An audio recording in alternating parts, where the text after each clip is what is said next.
Great. Well, good afternoon. Since we arrived in Lesbos a few hours ago, we've met with local and national government officials and representatives from the UN High Commissioner for Refugees.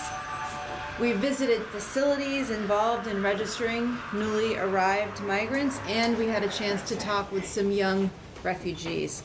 And first, I want to start by saying thank you to the Greek government and people and the humanitarian organizations who are working tirelessly to assist some of the world's most vulnerable people. I've heard about and now witnessed in this beautiful, beautiful town incredible acts of kindness and generosity. The efforts to rescue people at sea and to help shelter and feed them here in this community has provided a lifeline to hundreds of thousands of people.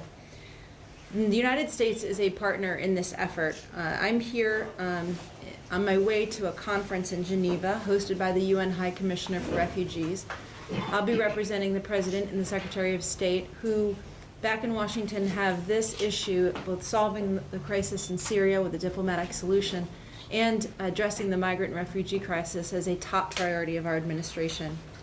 But I wanted to come here first before heading to Geneva to learn more about what's happening here and to express appreciation for all that those in Lesbos and across Greece are doing for migrants that are arriving here. And I wanted to learn firsthand how we could better support that work. So I'm pleased to announce today that we are committing an additional $20 million for efforts to provide protection, shelter, food, and other life-saving assistance to the most vulnerable refugees and migrants throughout Europe, including here in Greece. The $20 million includes $17.5 million for UNHCR, $2 million for the International Federation of Red Cross, Red Crescent, and $500,000 for the United Nations Population Fund. And this new funding brings the total U.S. humanitarian assistance for the regional refugee and migrant support effort to more than $43.6 million since it started last year. The welfare of migrants and refugees, including those who are risking their lives in a desperate attempt to find safety in Europe, is a top priority for President Obama and across our government. We are strongly committed to supporting refugees through assistance to the region, resettlement in the United States, and by working with other nations and organizations to increase global support. Thank you, and we'd be happy to take a few questions. And how will they be processed and by who and when what will happen? So thank you for that question. In our engagements today at the Moria facility and in our conversations with UNHCR and other, we've been trying to learn more about what will happen, what the additional steps that will be taken by the government to provide some clarity, and we're very eager to see those details. So I can't answer that question. I would refer you to the Greek authorities, but it's a big part of the conversations and the engagements that we were having today to try to better understand how that will unfold, and clearly the officials are working through that. Lawrence Burkhalter with Swiss Television, Swiss National Television. Mrs. Deputy Secretary of State, you were able to enter Moria, I understand? Yes. Can you speak to the conditions that you found there and your appreciation of them? Well, we had a very short, brief tour and mostly engaged with officials to learn about the process and have some of the conversations that we were just referring to on what the process will look like. So I can't speak to the whole center, and we mostly were in the administrative offices. Phoebe Gar from the German television ZDF. There has been loud and clear criticism by UNHCR and MSF during the last week about what is going on in Moria and how the implementation of the EU and Turkey deal is going on.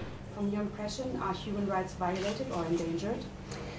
First, we think that the EU and Turkey deal is a good first step toward trying to create an orderly flow for migration. But there are still many pieces of it and aspects of it that are being worked out and that we were able to discuss today and are eager to see more details about.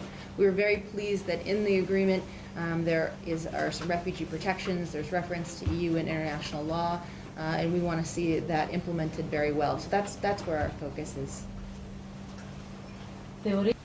So we are, as I mentioned in my comments, focused on this issue at the very highest level, and we are looking across all of our tools and abilities to help address this.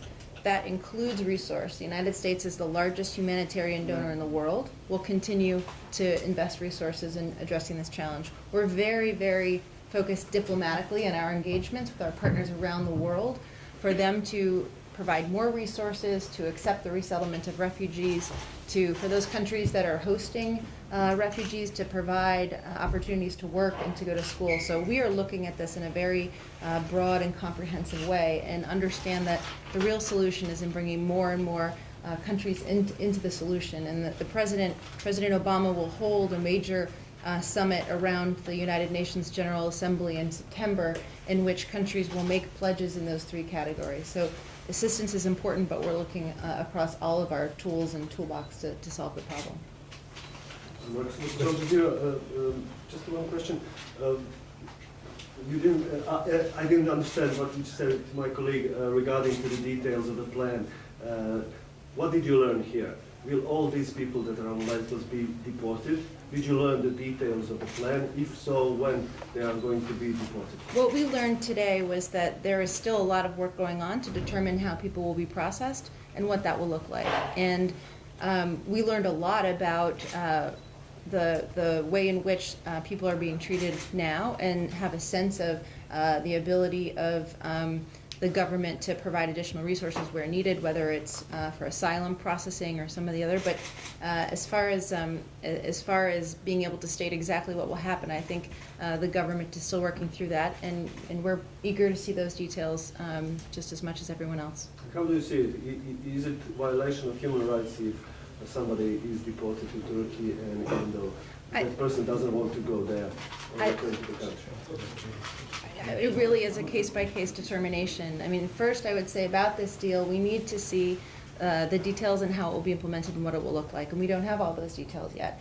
The Parliament is considering legislation. There are all kinds of different pieces at play, and it's really a case-by-case determination to determine whether someone has an asylum claim, and we're very interested and focused on ensuring that the system that is set up has those protections built into it, so that the asylum claims can be considered and move forward in a fair way. So that's where our focus is now. Perspective on that? Well, first, I don't want to speak for UNHCR. They can do that, but they have a principle about a closed facility that they're abiding by. I think because we're in this interim period when a deal was struck and details are being worked out, including legislation, it's a bit in limbo. And I don't want to speak for UNHCR, but I think that's their assessment of the current situation, and they'll certainly look to the details, just as we all are, to see how it will be implemented. Any more questions? Okay, thank you very Thanks very much. much. Thank you.